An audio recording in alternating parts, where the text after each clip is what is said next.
I've been using the Realme X as my primary for about 2 weeks now, and this video is the summation of my experience with this phone. How good is it? Are there any caveats you need to know about? Well, let's find out in this video. But before we do, if this is your first time here or in case you just can't remember, my name's Ash and you're watching C4Retech. Now let's start with one of the Realme X's biggest strengths, that display. The Realme X sports a 6.53-inch all-screen AMOLED panel with minimal bezels. Now that's not something you commonly find at this price point. The reason being, to have an all-screen panel like this, you'd need to have a pop-up camera like this, and they are expensive. But Realme, they've done it, and the screen's gorgeous. I loved my time with the Realme X, whether it's watching videos or just using the phone for mundane day-to-day tasks like checking email. The experience was enjoyable thanks to this beautiful display. So if you've been liking what you've been seeing so far, don't forget to turn on notifications by hitting that bell icon. Now another area that the Realme X has covered is optics.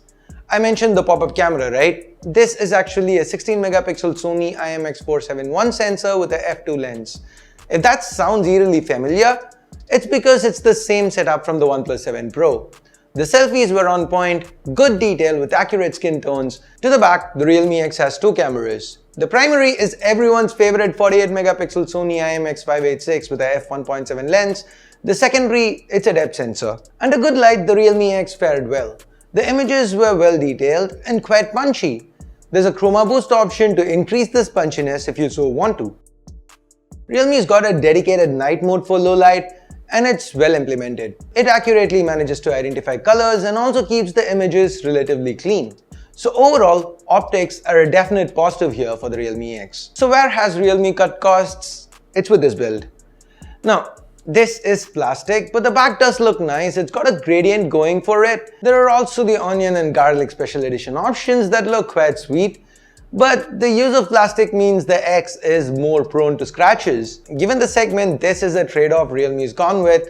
On the flip side, it also means the phone's not too heavy, weighing in at about 190 grams. It's relatively easy to handle. Under the hood, the Realme X sports the same chip as the phone that came before it, the Snapdragon 710. So there's not much new here. There's 4 gigs of RAM and 128 gigs of UFS 2.1 storage as base, which is good given there is no support for memory expansion via microSD. The one you're seeing me use in this video is the 8 gig RAM model. Personally, I feel 4 gigs should be more than enough. Now from a user experience perspective, it's very similar to the Realme 3 Pro. But in case you've missed that coverage, here's a refresher. The Snapdragon 710 is fast enough for most day-to-day tasks. ColorOS 6 is what the Realme X runs on and it's quite smooth. Whether it's app launches or gesture navigation, it's all handled well. From a security standpoint, there's face unlock and the Realme X does not need you to swipe for this, so it's quite fast and convenient to use. The fingerprint scanner, it is also situated under the display and it's pretty quick. I didn't face any issues with accuracy or speed here. There is HyperBoost 2.0 coupled with game space. This helps with the gaming performance. Even with graphically intense titles, the Snapdragon 710 held up quite well. The Realme X was able to run pretty much every game thrown at it. Even games like PUBG ran fine at a stable frame rate, even with loads of stuff happening on screen. The audio is output via this single speaker and it's reasonably loud and very clear. The headphone jack has been retained too, and the output through it is also quite good. Well, on the subject of audio, I want to point out I had no qualms with cellular reception or call quality here. As far as battery life goes, we have a 3765 mAh battery powering all this. This is a slightly lower capacity battery when compared to the one on the Realme 3 Pro, but turns out it was good enough to get me through a day on a single charge, even on days of intense usage, days where I had GPS on for a bit for navigation, took a lot of camera samples to test, tested out games and more. I still ended those days with about 20 to 30% left in the tank. And if you want to charge quick, there's support for VOOC 3.0 flash charge.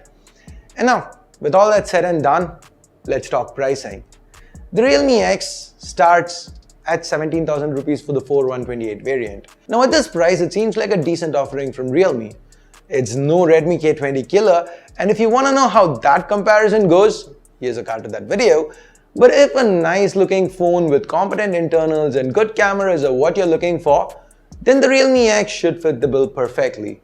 So there you go, my 2 cents on the Realme X. What do you feel about this phone? Do you like it, hate it, don't care about it? Let me know in the comments below. And with that, we get to the end of this review.